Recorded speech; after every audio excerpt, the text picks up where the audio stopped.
Como saber se eu estou em um relacionamento abusivo? Pergunta de milhões. Exato. Tem muita pesquisa, muita gente falando, mas na prática isso não é tão simples assim. Faz a gente duvidar. É um relacionamento abusivo? Não é um relacionamento abusivo? E se não for e eu perder alguma coisa? Hoje você vai acrescentar mais um dado que não é óbvio para o seu manual de gente grande. Eu sou Marcele Paganini. Eu sou Laisa Rockenbach. E nós somos o Manual de Gente Grande. Bom, da onde nasceu esse nosso podcast? Vamos apresentar aqui rapidinho, que às vezes o pessoal caiu de paraquedas aqui e não tá entendendo, né? Eu sou Marcele Paganini, eu sou psicóloga e sexóloga. Eu atuo na clínica há 10 anos. Fizemos 10 anos de formada, amiga! É porque, pra quem não sabe, estudamos juntas. Exatamente. Eu apresento também o Conselho de Frida com a Letícia Secato, um outro podcast com uma outra temática, tá? E hoje nós estamos iniciando, eu e a Laisa, um novo projeto. Laisa, fala um pouco da sua formação. Eu sou Laisa Rockenbach, eu sou psicóloga há 10 anos, né? A gente se formou junta, né? Exatamente. Foi muito bom estar com a Marcele. Ela era uma ótima, sempre apresentou bem, tá, gente? Trabalho, era sempre Marcele na frente, falando. Altas histórias, né? A gente pode trazer aqui. Depois a gente pode programar, porque foram muitas histórias naquela faculdade. A princípio, minha primeira pós-graduação foi em psicologia hospitalar. Depois eu fui para a área de comportamento alimentar, psicologia do esporte. E aí, depois, exatamente da temática de hoje, né, eu agarrei para mim como propósito um nicho de relacionamento. Muito bom. Eu atuo, como todo mundo já me conhece, né? Eu já fico como se as pessoas já me conhecessem, mas eu atuo há 10 anos com sexologia, né? Eu comecei a fazer pós-graduação no 8º período, por causa daquela professora. Você pegou a matéria optativa de sexualidade? Graças a Deus, não. No 8º período? Não, foi muito boa a matéria. Aí, por causa das horas complementares, eu comecei a fazer a pós de sexologia. Eu nem queria trabalhar com isso, eu queria ser maquiadora, eu queria sumir da faculdade na época. Gente, tem isso também, tá? A Marcele, ela já fez tudo na vida. Já. Juro. Na faculdade, ela chegava lá com a maleta de maquiagem. Ela dava aula de inglês. Você não dava aula de inglês, amiga? A Marcele já fez de tudo na vida. Eu trabalhei em call center, fiz de tudo. Sinceramente, eu falei, acho que a Marcele só quer um diploma. Não sei se ela vai atuar na área. Eu não queria atuar. E hoje ela é referência. Obrigada pela parte que me toca. Enfim, eu tenho 6 pós-graduações e contando. Eu tô sempre querendo fazer mais alguma. Enfim, gosto muito da psicologia clínica, assim como a Laisa, e a gente conversa muito. E um dia a gente pensou, por que não fazer um trabalho nosso? A gente fica batendo tanto papo, né? Exatamente. Na internet, enfim. Vamos começar com o nosso tema de hoje, pra gente falar mais da gente, tá? A 10ª edição da Pesquisa Nacional de Violência contra a Mulher, porque assim, quando a gente fala de relacionamento abusivo, invariavelmente vai pra esse lado da violência contra a mulher. Por quê? Porque hoje a gente não tem dado consistente sobre os relacionamentos, que não chega a ser relatado como violência. Se bem que o próprio relacionamento abusivo já é uma violência. Sim. Mas não são relatados. Então a gente vai trazer hoje, eu trouxe dados da violência, porque é o que tem disponível, mas a gente vai trazer dados do nosso consultório. Sim. Que é a bolha que a gente vê, que a gente está há 10 anos trabalhando e vendo as pessoas e etc. Mas essa 10ª edição, se eu não me engano, ela foi em 2020, já tem 5 anos, ou 22, eu não anotei. Mas é uma pesquisa nacional de violência contra a mulher, 30% das mulheres brasileiras já tinham sido vítimas de violência doméstica ou familiar provocada por um homem. Já começa aí, 30%, gente. Pensa, 100 amigas suas, 30 já sofreram isso.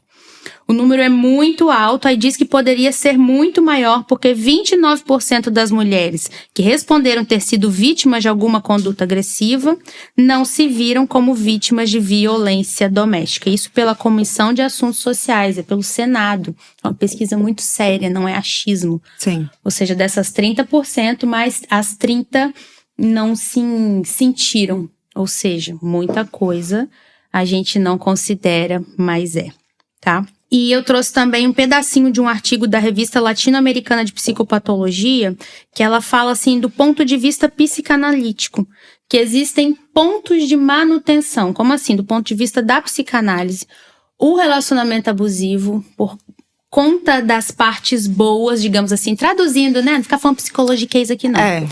Por conta das partes boas, o relacionamento ele acaba ficando, a pessoa acaba permanecendo. A gente pensa, poxa, mas por que fica, né?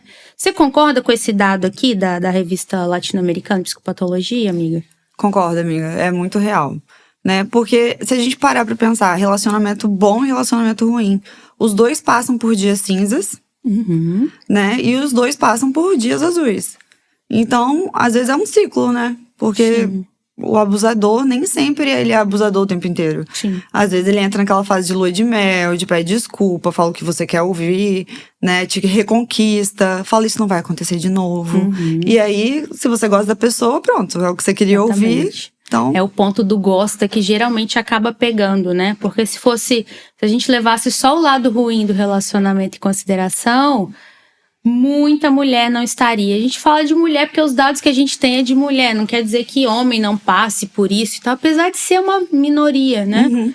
Mas enfim, o que a gente tem de acesso é o que a gente pode falar. E como a gente atende, na maioria, mulheres, mas acontece sim também com homens, né? Acontece. E eu li até agora um artigo que eu não vou me recordar de que ano era, é que os homens também, eles têm vergonha de fazer a denúncia, que sofreram abusos de mulher. Sim. Porque tem um preconceito também, né? Tipo, nossa, como que um marmanjo desse tava num relacionamento abusivo com uma mulher? Então ainda tem a questão do preconceito. Sim, exatamente. Aí eu fui dar uma olhadinha no Google, gente. As maiores procuras sobre o termo de relacionamento abusivo, botando assim, né, de 100, 90, etc. 100, Rio Grande do Sul, 90, São Paulo, Rio e Minas. O Espírito Santo entrou lá com 60, né? Eles dão um gráfico, né? Que não aprofunda tanto. Mas o primeiro é o Rio Grande do Sul. Depois vem São Paulo, Rio e Minas. A região sudeste em si, né? E é bem a cara do que a gente vê. O que eu vi também, Liza, na internet, também a gente vê muito, né? Na literatura, que a gente tem acesso à literatura, às evidências, enfim. Aquelas coisas comuns de todo relacionamento abusivo, né? O controle da pessoa, isolar a pessoa, fazer uma manipulação emocional, ter ciúme excessivo, mudança de humor, dúvida de si mesmo, violência, enfim. Mas quais os sinais que você vê que não são tão óbvios assim que aparecem numa relação? Parece bobeira, né? Aquilo que a gente ouve muito e que eu até vivi isso, presenciei. Um sinal bem claro também que a gente ouve muito falar é respeitar a mãe, irmã, família. Porque tem um papel social e a gente...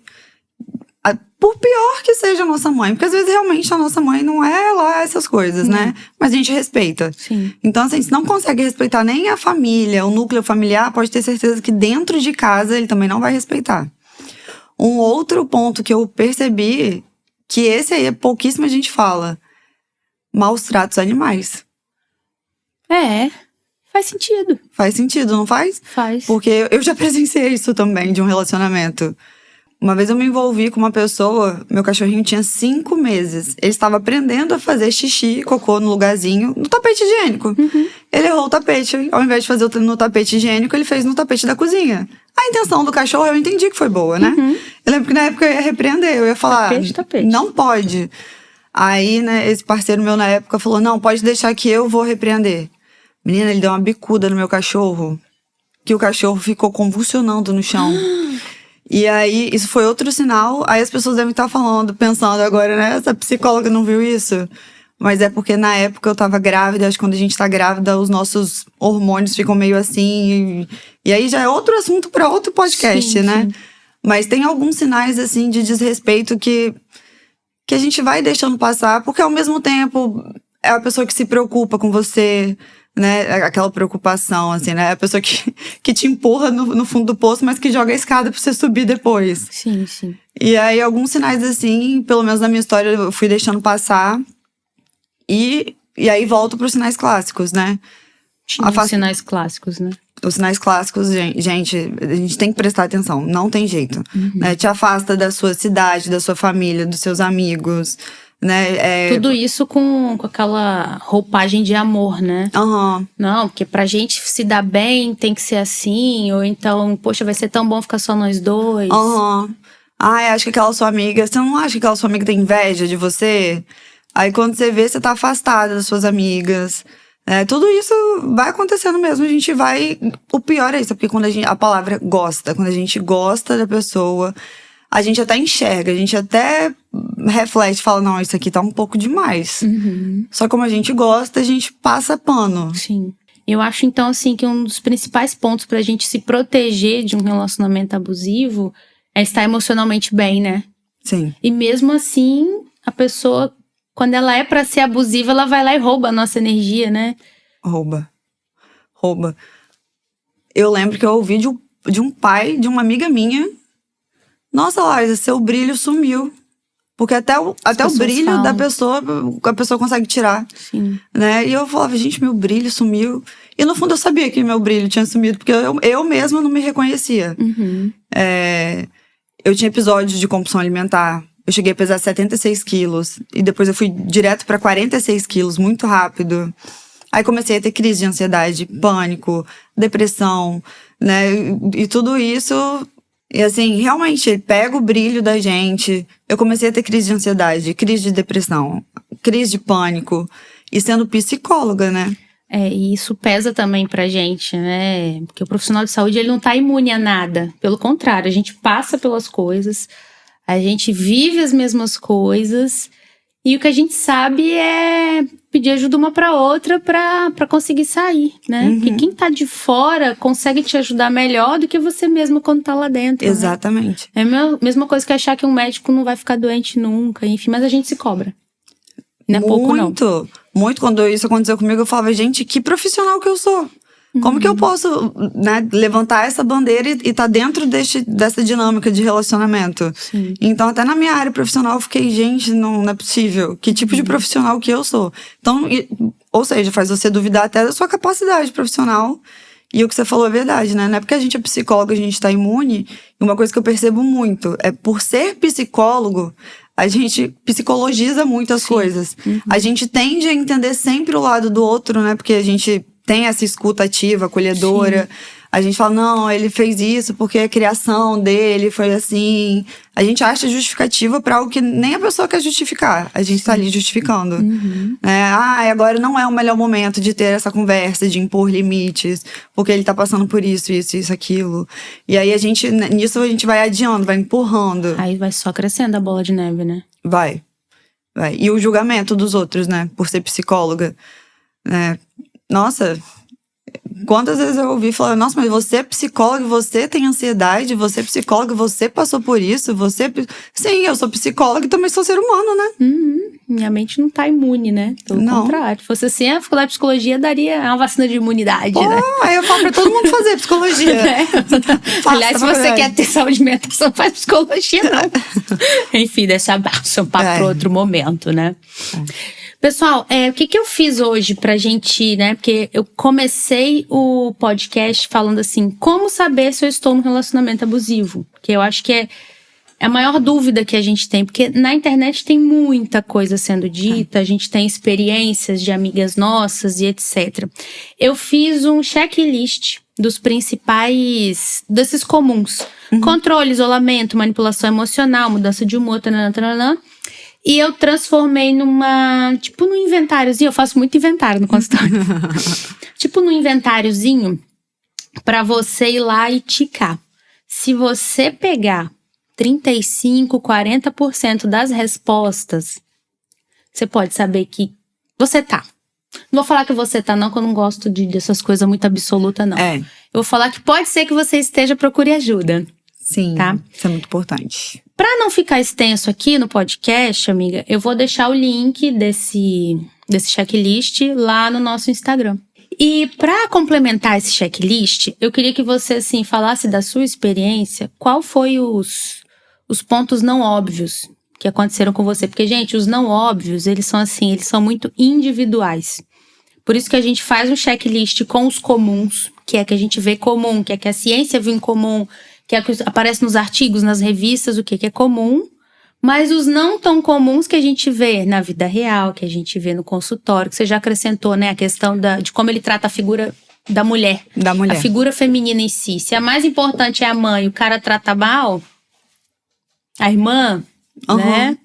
Eu tenho asco, assim, de gente que trata,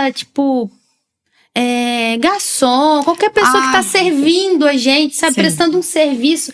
A pessoa parece que tá prestando serviço. Cara, Enfim, Não, já entraria também, né? Entraria. No meu caso, super entra. Que eu ouvia, tipo, quando esse relacionamento meu chegava do trabalho, que eu ouvia as histórias. E é impressionante que na cabeça dele ele tava certo. Sim. Ele não conseguia ter essa flexibilidade de pensamento de se colocar no lugar do outro, né? A falta de empatia eu acho que também entraria aí.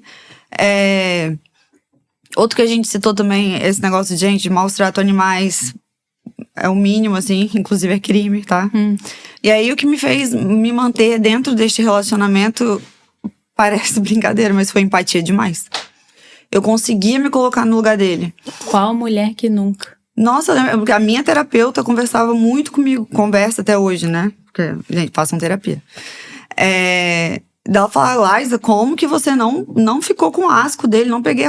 Eu consegui terceirizar pra criação dele. Eu falei, não é culpa dele, é da criação dele. É combinado aí, você também estava adoecendo e essa doença também dava manutenção pra isso, né? Dava. E aí eu sempre consegui entender que, essa semana, coitado, aconteceu isso no trabalho, ele tá triste. Essa semana ele tá doente. Essa semana a mãe dele tá doente, então não é o melhor momento pra conversar, né? E isso eu já tava dormindo no quarto de hóspedes há muito tempo. E pra você ter noção que a pessoa demorou pra perceber que eu fui dormir no quarto de hóspedes. Meses, né? Então tá. E aí, acho que aí, graças a Deus, que foi no dia que ele percebeu que eu não estava mais dormindo no mesmo quarto que ele, que aí veio um asco tão grande que eu falei, eu não consigo nem me imaginar dormindo na mesma cama que esse ser humano. E foi aí que Você começou a acordar. E outra dica também que eu dou, assim, pra quem quer sair de um relacionamento abusivo e tem medo, você pode sair aos poucos também, tá? Né? Como eu fui morar em outra cidade, eu inventava vários médicos na capital. E toda vez que eu vinha pra capital, eu trazia uma muda de roupa, pegava um pouquinho das minhas coisas. Esse meu cachorrinho, eu falei, minha mãe tá com saudade, né? Já tirei o cachorrinho de dentro de casa. Sim, daquele choque, né? Exatamente. Então, assim, eu lembro que quando eu fui ter essa conversa, eu praticamente não tinha mais nada meu em casa. Então é isso, né? O relacionamento, ele acaba antes de acabar. Porque você já tem essa perspectiva, e eu acho que, assim, também por ser da área de saúde e atender outras mulheres e homens também que passam por essa situação, eu ficava, gente, eu me imagino daqui a um ano dentro dessa dinâmica, não, porque eu tava enlouquecendo aos poucos. E eu acho que por ser da área de saúde, teve um episódio de uma crise de pânico, que agora eu dou risada, né? Mas que por ser psicóloga, a gente sabe todos os sintomas. E aí, quando eu comecei a tremer, eu falei, opa, do nada. Eu falei, não, agora não é possível, agora vai vir uma crise de choro. Aí veio a crise de choro. Eu falei, agora vai faltar ar. Aí faltava o ar. Aí, pra cada sintoma que livro todinho lá. E pior que a gente é psicóloga, a gente sabe todos os sintomas. Eu gabaritei. Cada sintoma que eu lembrava, eu manifestava, né? E aí eu comecei a achar que eu tava ficando meio maluca mesmo. Porque também tem o tal do gaslight, né? Que você começa a duvidar que eu falei, não, um dos dois tá maluco, ou eu ou ele. Sim. E aí foi isso, eu fui saindo aos poucos, porque eu vi que eu tava sem saúde mental nenhuma. E tava começando a duvidar de mim enquanto profissional, porque eu falei, eu não consigo sair dessa situação, porque eu sou muito empática, eu sei que eu não tô num relacionamento bom. Eu lembro que até uma amiga minha fez uma pergunta, falou, você tem vontade de ser mãe? Eu falei, tenho. Com ele? Eu falei, não. Ficou muito na cara, Tô né? fora. Enfim. Gente, é um assunto muito sério, é um assunto muito extenso. Então, se você tá achando, você tem alguma dúvida ou você quer treinar o seu olhar, vai lá no nosso Instagram, @Manual de Gente Grande. Eu vou deixar lá o checklist, pra gente não ficar aqui também falando, dando aula de coisa que já tem, que a ideia é que sejam coisas novas, tá? E a gente vai encerrar falando uma coisa que ninguém fala, pra quem tá em casa, tá? Eu vou começar, depois você fala a sua. Ninguém fala, mas eu falo que no início do relacionamento pode ser muito bom, mas você tem que estar disposta a ver que no decorrer ele pode ficar ruim também. Que às vezes a gente cria aquela coisa e fala, não, eu posso ter estragado aquilo, e fica ali tentando e insistindo, e às vezes não, tá? Confia no seu feeling. Exatamente. Ninguém fala, mas eu falo que tire essa pessoa do pedestal. Não é porque você gosta dela que ela tá acima da sua saúde mental, dos seus limites, né? Então saiba impor limites, mesmo sendo apaixonada, mesmo sendo um cara super bacana. E, gente, nunca é demais procurar ajuda terapêutica, caso você se sinta perdida ou perdido por aí, ok? Muito obrigada por estarem aqui hoje na nossa inauguração. Espero que a gente possa ter uma amizade muito longa. Segue a gente também no YouTube para ver nossas caritas, se você está pelo Spotify. E é isso, um beijo e até o próximo. Tchau, tchau. Tchau.